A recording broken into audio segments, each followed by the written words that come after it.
Your OBGYN office probably already has everything in place that people think exasperates growth. You probably have experienced physicians. You are getting referrals both from internal medicine doctors and primary care doctors. You have strong clinical outcomes, and you likely already have a reputation built in your community for your practice. Yet, you're not growing as quickly as you would like to, and outward appearances aren't always what they seem.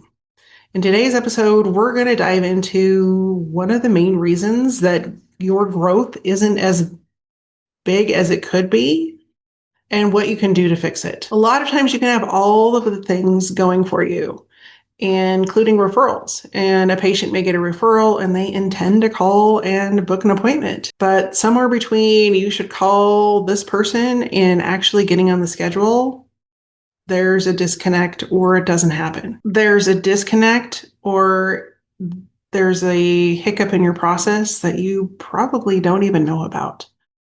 Hiccups can look like it's too hard to schedule. It's easier to schedule with bigger practices because they have online scheduling. There's confusion about what is next or what's covered by insurance, and those questions aren't readily answered, or the information to answer those questions outside of, say, business hours isn't available. And sometimes it can just be that the patient is anxious and they don't have anybody that's readily available to calm their fears and walk them through the process. For most OBGYN practices, this isn't a demand problem. They have plenty of patients. What it is a conversion and a patient experience problem. Research continues to show that the practices who grow quickly don't necessarily grow because they have more patients that show up. What it shows is that they take better care of their patients and that they provide a patient experience that is bar none to their competitors. Research continues to show that referral coordination failures and referral process absence or disruption are some of the biggest causes for why referred patients don't move forward. It's not always the practices that have the greatest marketing or spend the most money on marketing that win. Oftentimes, it's those practices that value their patient experience and invest not only in amplifying that experience for their patients, but making it as smooth and basically as painless as possible. They're the ones that feel the easiest to trust, the easiest to access, and the easiest to stay connected to. If we haven't met yet, I'm Alisa Conner, and I help both professional services organizations and specialty medical practices grow, not by outspending their competitors, but instead by creating experiences that their patients and clients can't wait to talk about to others. There's a hidden revenue problem for OBGYN offices that you're probably not even aware of. Like many specialty practices, OBGYN offices are feeling the pressure of outside forces on their practice. That can be things like the increase of competition because offices are being consolidated into corporations. It can be things like the expectation of your patients of your digital experience and whether or not you're measuring up to that expectation. It can be the expectation that if people refer your practice, that you're going to respond quick as possible. And sometimes that isn't possible. And overall, practices are being evaluated not necessarily based on the care they deliver, but on the complete experience that the patient has with a practice. Most practices weren't built to be able to handle all this pressure, and they weren't built knowing that they would have to meet these unforeseen and unspoken demands. The referral process for OBGYN offices still relies heavily on workflows that revolve around faxing, voicemail loops. They don't have consistent follow-up. The scheduling can be fragmented and inconsistent, and there's no clear ownership typically within an office of who owns all of this communication. When those systems break down, the patient experience breaks down with them. And that is where the revenue loss begins. When researching this episode, I found that referral coordination usually breaks down in the same places over and over regardless of the size of the practice. Where things break down is if there's delayed outreach back to the referral, when information is missing from forms or from the referral doctor, lack of updating the patient or the referring partner about what's going on with the patient, or to the patient about what's going on with their schedule, as well as poor communication back to those referring partners on the status of the patient they sent over, and finally, unclear communication to patients on what their next steps will be. The result of all of these challenges is referral leakage. And the definition of referral leakage is when a patient is referred to your office, but they never actually become a patient. There's some sort of hiccup deterring them from becoming a patient to your practice. And when it comes to OBGYN, this matters even more than you think it might, because there's a very high emotional caliber that your patients enter the door with or coming to your practice with that frankly is never even addressed by most OBGYN offices. Patients can arrive with anxiety or fear of test results that, a lot of times they're fearing the worst, or even trauma history from previous trauma, whether that is forced sexual trauma or trauma from experiences of loss, fertility concerns, or pregnancy complications, or even financial concerns about what it's going to cost to work with your office, or worrying about who's going to take care of their other kids while they're at their appointments. Even small amounts of friction when it comes to working with an OBGYN can halt or stop the process completely. And that's because the patients that are being referred to you are all already under a lot of duress. And one small hiccup can just deter them from moving forward at all. Research in women's healthcare show that patients are not only requiring, but almost demanding that they can trust their physicians, that there's open communication, that they are treated with respect, as well as cultural competence, strongly influence satisfaction and engagement with a practice. When your patients feel rushed or confused or dismissed, God forbid, or uncertain about how they're going to move forward or what the expectations are from them, from your practice, they just walk away. They don't make a fuss. They don't say it loudly. They just quietly slip through the cracks. And because most OBGYN offices don't have extensive analytics, they never even measure that loss. And that's costing their practices a lot of money. The OBGYN practices may not even realize that they're losing those patients until it's too late, when they start to see their schedule soften, or their referral patterns are shifting, not in a positive direction, or their no-show rates are creeping upwards, and their referral from existing patients are declining. At that point, it's almost too late in the game to figure out what's going wrong with referrals, especially if your practice is fully dependent on referrals, and that's what keeps you afloat. By the time you figure out there's a problem, the problem is already so big that you have to act like it becomes a fire drill to try and figure out how to fix the problem. But at the end of the day, nobody has either the time or the tools to pinpoint exactly where referrals are falling through the cracks, or that it's referrals at all. So if we dive into a little bit of math, because this makes it real for every practice, and we use numbers that are an average. This may be different for your practice, depending on the size and the number of physicians you have in your practice, and where you're located and how many patients you see. So take these as a guide for you to then go calculate your own numbers. An average OBGYN office with 4 physicians that see between 18 to 22 patients a day for 250 clinic days a year will have an average of 18 to 22,000 patient interactions per year.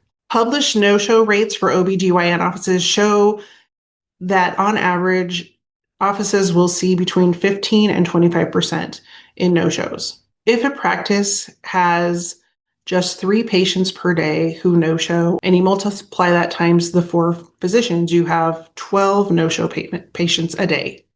And then we multiply that times an average rate of $175 per patient. And then again, multiply it by the 250 in-office days. You're losing in your practice just over $500,000 a year in no-show referrals that is money that could be in your office. And those are very conservative numbers. Chances are pretty high that those numbers for your office are actually much more than that. And that's not because you have a lack of a demand of patients. And it's not because you don't have people referring you patients. It's not because of your marketing spend or your marketing activities. It's because people are falling through the cracks of a process that either is not optimized or doesn't exist. And it is not optimized in most cases for patient experience. Patient experience is always looked at after people become patients and usually never before they become a patient. And this $525,000 number that we just talked about doesn't even take into consideration ongoing patient care that can increase the value of that patient over time. Things like imaging, things like procedures that patients may need to have, ongoing fertility challenges that need to be addressed, or perhaps surgery, or even ongoing care for patients, or referrals from existing patients to new patients. Those all amplify that 525,000. It's never going to be lower than that. And chances are pretty high that it will always be higher than that. Now, if we take into consideration or into the math equation, the number of referrals that are sent from your referral partners, if it's only 2 patients per month and that referral partner stops referring patients for one reason or another, and it's due to the process that you don't have in place or the hiccups in the process you do have in place for their referral partners, that equates to 24 patients that referral partner sent somewhere else. And that's just from one referral relationship alone. Most OBGYN practices aren't losing growth because people don't know who they are. They're losing growth because when people arrive on their doorstep and are handed to them as a patient, they're losing them through the patient experience that doesn't exist or is poorly executed, and makes it too hard for patients to come and want to work with their office. There are 3 breakpoints in every referral relationship. The first breakpoint I refer to as the silent referral. The referral arrives from your referral partner, and then it's up to the patient to call and schedule. Almost never is there a proactive system in place to reach out to that patient within 24 to 48 hours. So if it's left up to the patient, a multitude of things can happen. There can be delays. They can forget. They can get busy and have other things going on. Maybe there's a little bit of anxiousness or anxiety around making the appointment. Or maybe they decide to go with someone else who makes it easier to schedule online or get the appointment on the patient time versus the clinic's time. Research consistently shows if there are delays and poor referral coordination, that those referrals don't move forward and get on the schedule. The fix is simple. You create a proactive referral protocol. This is an opportunity for you to start to build a relationship with that patient. When you are proactive with this process, it not only gives you the opportunity to showcase the benefits of them coming to your practice, but it also helps you rise above other OBGYN practices in the realm of patient care and building that trust factor. Breakpoint number 2 is the unprepared patient. Now, when you're looking at OBGYN care, there are multitude of reasons that people would be seeking out your office. And when you're looking at the OBGYN patient experience, you can't look at it from the perspective of the way that administrators look at schedules, where it's a one-size-fits-all Band-Aid.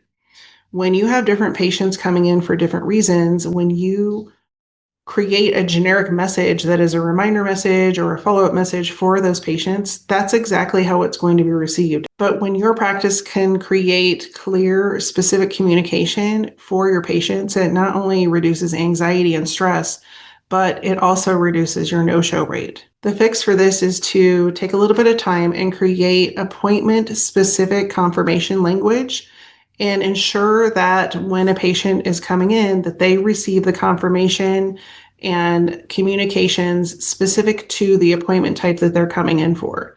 That little bit of preparation and Consideration answers questions like what they should expect, how long they can expect for the appointment to last, the financial expectations.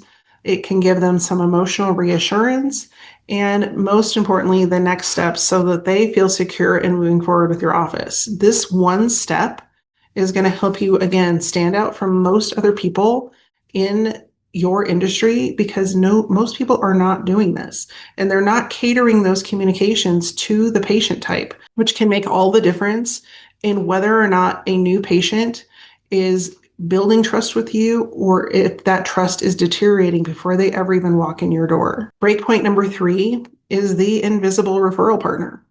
You might have referral partners that you've known for years and years, and you sort of just have the expectation that they're going to refer you patients.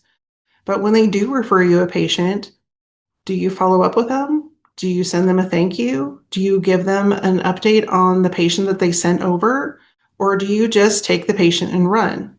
In most cases, it's the latter that is more common than the former. Over time, your referral partners can feel a little used and abused.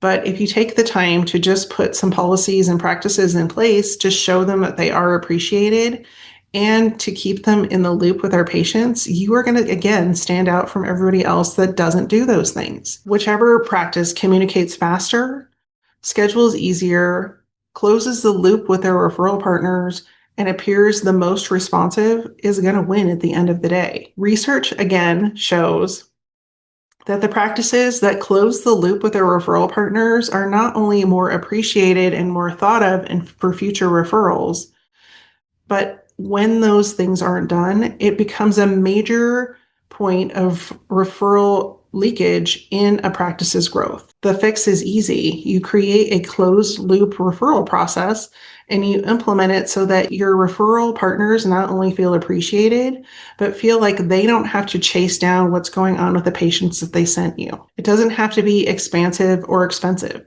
It can be simple. It can be brief. As long as it's consistent and acknowledges their effort and shows appreciation for you sending them your way, it's going to go a lot further. They know that they can reliably send people to you and that those people are going to be taken care of because you are already illustrating that same integrity with them. As a practice, you're no longer competing on just clinical quality.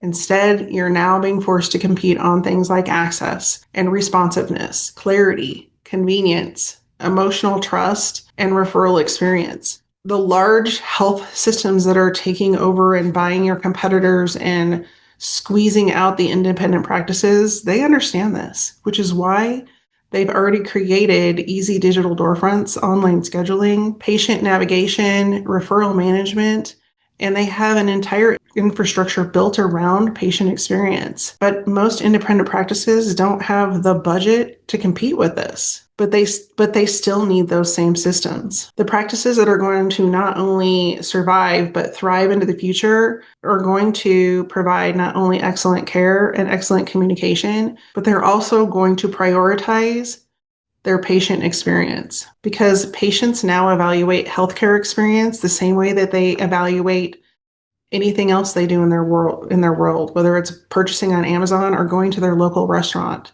And that includes asking and answering questions around, was it easy? Did they feel respected? Did someone guide them? And did anyone follow up with them? If we're looking at an example of a restaurant, the things that they're looking at are, were they greeted quickly? Were they seated quickly? Was the food hot? Was the waiter or waitress kind and considerate? Were all of their needs met? Was the food priced well? Was their order correct? Like, there's a lot of things that they take into consideration, and they're now applying that same mentality to your practice, whether you want them to or not. That's the reality that we live in. So if you tune in every week, you know that I give you an action plan for each of these episodes so that you can start taking action and see traction right away. This week is no different, so let's dive into this week's action plan. As I mentioned before, one of the things that you're going to want to evaluate is those 3 breakpoints that we went through: the silent referral, the unprepared patient, and the invisible referral partner. What I want you to do is take a look at those 3 breakpoints and see which one is costing you the most patients.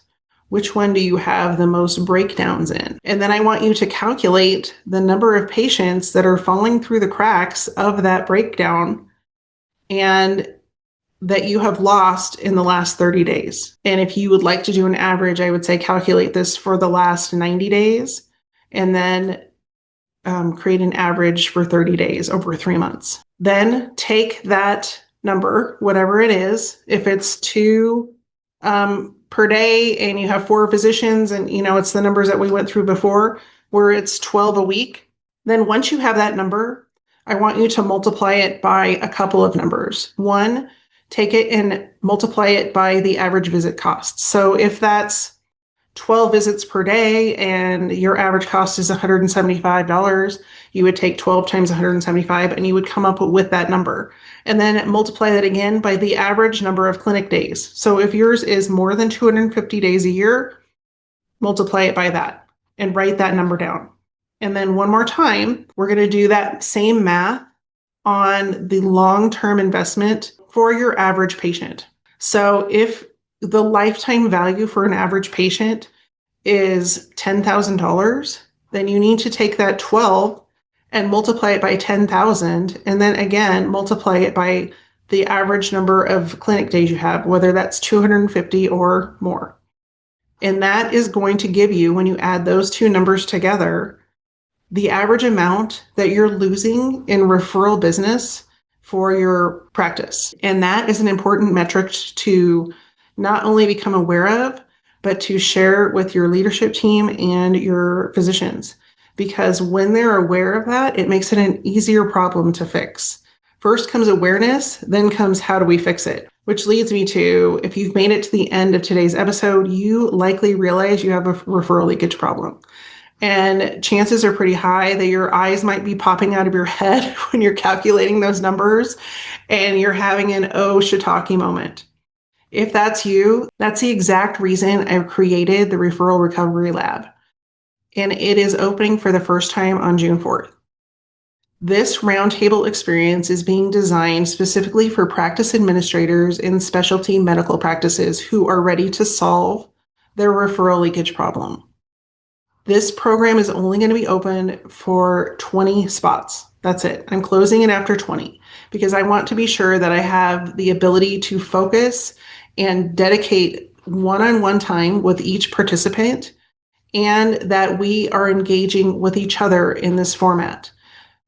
One of the big benefits of being in this founding member program is that you're going to have a built-in community that allows you to brainstorm, connect with, and share ideas with other practice administrators in specialty medical practices. They're going to bring outside perspective as well as their own ideas and experience so that everyone can help each other solve their problems.